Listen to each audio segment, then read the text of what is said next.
People First Language, Scottsbluff Public Schools. Every child, every day, everywhere.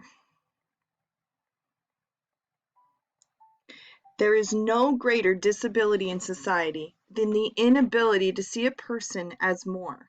Robert M. Hansel.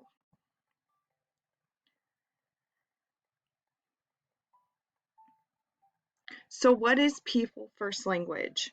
People First Language puts the person before the disability and describes what a person has, not who a person is.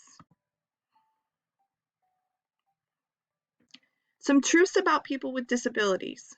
More than 1.17 million people have a disability. Each person is a unique individual.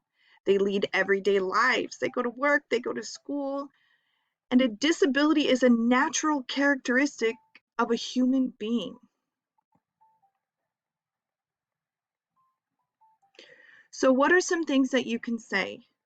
A person with a disability, a person who uses a wheelchair, a person of short stature. You could say something like Christian has Down syndrome. Use accessible parking, bathrooms, etc. And he needs or he uses. But what are some things that you should not be saying?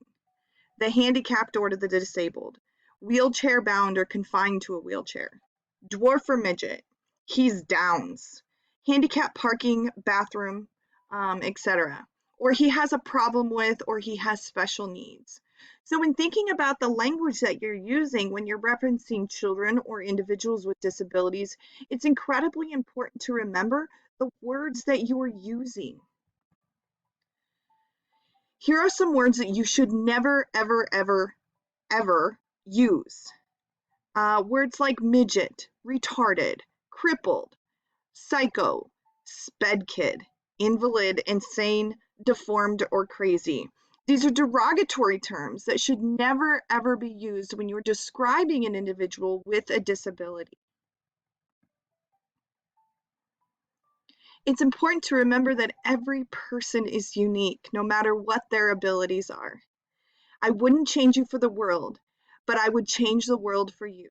This is a common statement of parents who have children with disabilities. And I think as educators, it's incredibly important to remember that we too have the ability to change the world for children and people with disabilities.